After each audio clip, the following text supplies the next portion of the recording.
Hello! Woohoo!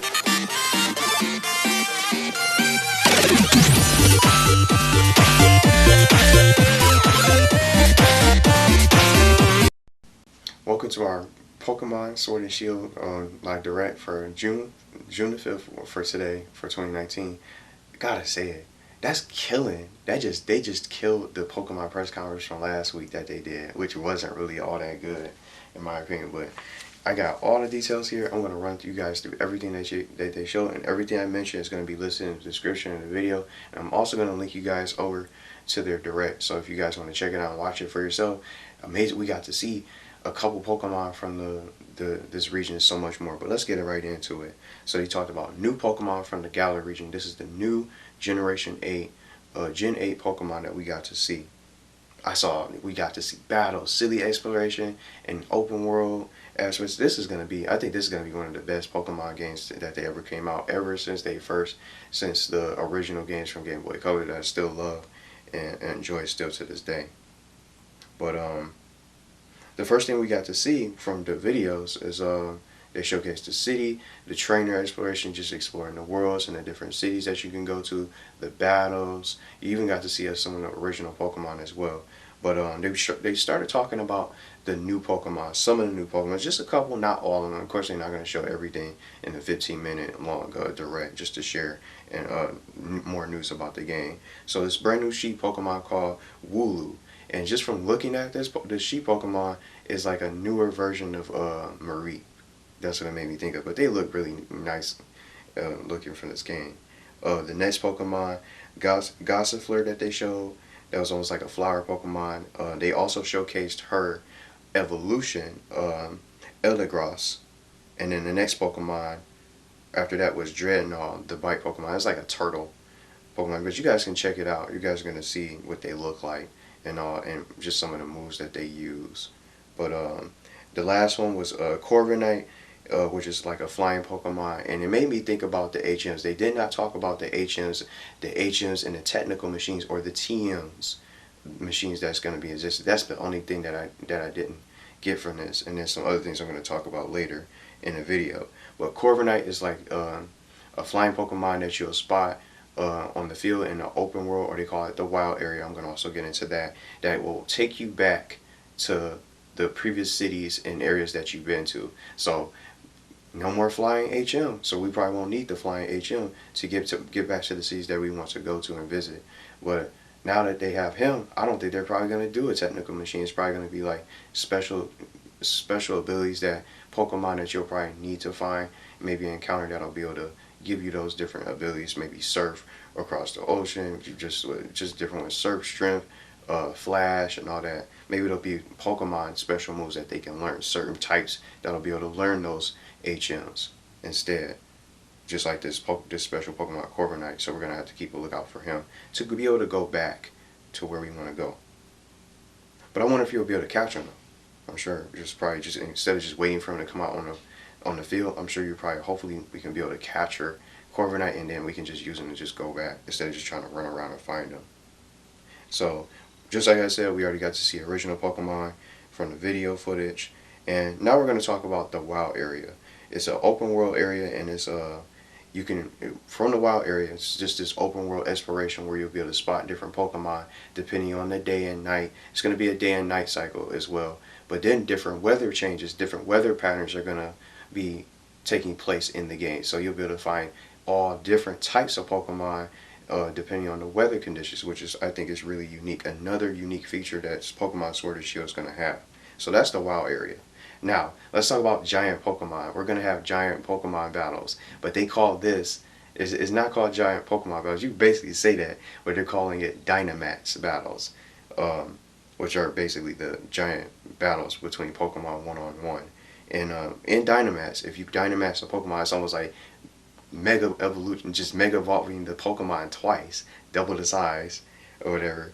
But in Dynamax, if you Dynamax a Pokemon, which you only can use 3 times, well, it will only last 3 turns, but you only can use it once per battle, just like a typical mega evolution in a Pokemon battle. It boosts the power of your Pokemon that's Dynamax, or that current Pokemon, and it also will make the moves stronger as well.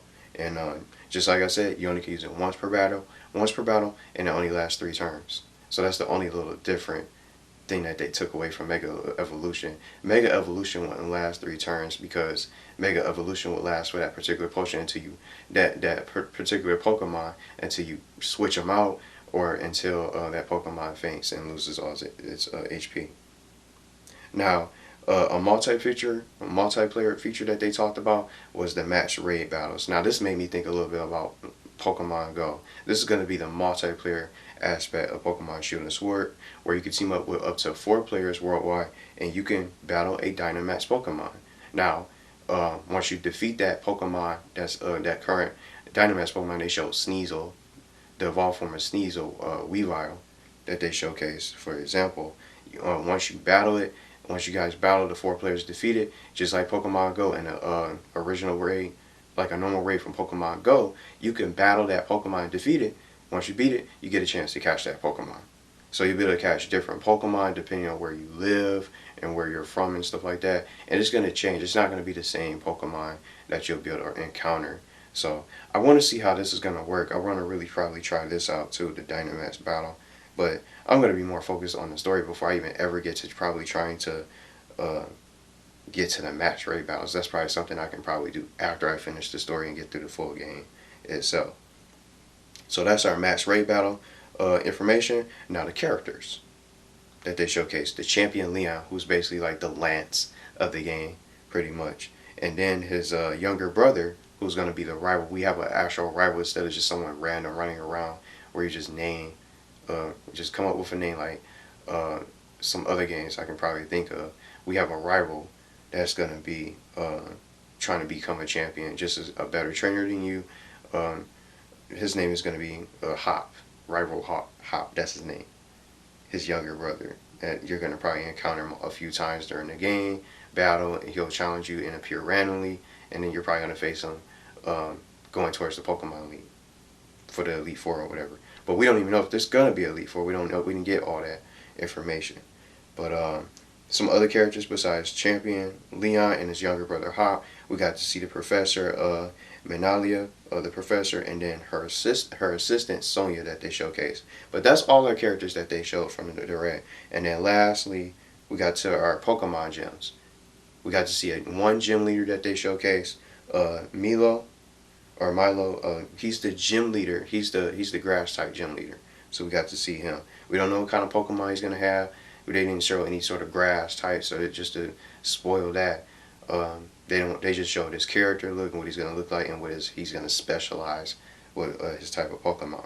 And these gym leaders in the game, just like are gonna also. I'm not even surprised because I figure these gym leaders in this game, Pokemon Sword and Shield, are gonna have Dynamax Pokemon as well. So you're gonna have to wanna train them up and get a Dynamax, get your Pokemon a Dynamax as well to prepare for these different gym leaders.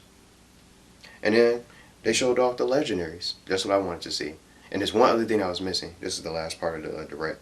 The legendaries, Zacian and Zamazata. That's what they are. So the legendaries, you could see them in at the end of the direct. One of them's carrying a shield in his mouth, and then the other one seemed like it had like a shield on its back from the looks of it. They look pretty cool. But last but not least was the release date, November 15th for the game. I'm excited for it, but we got all our information that they could possibly show from this direct. But the one thing that they did not show, just to share, was the evolutions of the starters. A lot of people wanted to see those. I'm sure most people wanted to see them. I was looking for that. I think that's the only thing that they did not do from this direct in a matter of 15 minutes. But I still think it was way better than last week's press conference for Pokemon, and I think it's going to be a really good game. So I don't know what you guys are looking for, which version you guys are going to get. I don't even know which one I want to get between Sword and Shield, but I don't know if there's going to be region exclusive Pokemon for Pokemon that you'll be able to find in Sword only that you can't find in Shield. I don't know about that. It's just so many different other questions I want to ask that I have for this game. But I'm hoping that they show a little bit more, maybe during Nintendo's press conference or maybe Nintendo's Treehouse that's coming up at E3 next week. I think Tuesday, we'll probably be able to see more Pokemon Shield and Sword, maybe some more information, but they're probably going to just show a little recap and maybe some in-game play for that. But overall, I really enjoyed it. I'm hyped for the game, even more hyped for the game. We got to see new Pokemon, the battles, the battle system, get a glimpse of what the game is going to be like. And this is only going to be playable on the Switch. You can't play it on anywhere else. So I think this is going to be one of the best Pokemon. But still wish they showed some starter evolutions, some evolutions of the starters. But we got to see a little bit of one little evolution of one of the new Galar Pokemon, Gossifleur. So you guys will be able to check that out. But just like I said, everything I mentioned is going to be in the description of this video. Check it out. Go over there and check it out whenever you guys get a chance. If you guys are a Pokemon fan like me, I'm just excited to see what the game is going to be like. I'm just hoping that, I just don't know. Yeah, we don't know how many gym battles is going to be. Probably 8. But I think this is going to be a really great game. I'm excited for it. And just top tier games like Pokemon Sun and Moon, some of my favorites that I really enjoy. Sun and Moon was really amazing. But I think this is going to be top tier easily. And then it's the fact that it's a console game and it's going to have different features. We got a whole new generation of Pokemon. And just to say it, before I wrap up, I'm not gonna capture any original Pokemon like Growlithe and Pikachu. As much as I love Pikachu as one of my all-time favorites, I'm not gonna capture any original Pokemon. I want to capture different ones that are to get a glimpse, just to really dive into the new region. I'm trying to get over the old gen Pokemon because this is a new generation of Pokemon. New people, new Pokemon to explore, to experience, and see which ones look cool and explore the types, see whichever ones I can find. I'm going to try to catch as many as I can, and then I'm going to be changing my party multiple times because just being so undecisive just when it comes to keeping a party. I'm just going to want to check out every different Pokemon, see what their evolutions are, the moves, the types, and everything like that. And that's something else that we're going to be able to get from this game, because it's not just a whole new generation of Pokemon. You can get after the originals that your old time favorites you'll be able to find. So, but for me, I'm not capturing original Pokemon. But let me know what you guys think about the Direct. Really good and really well done. Even with only 15 minutes, they showed a lot within that, and it definitely destroyed last week's conference.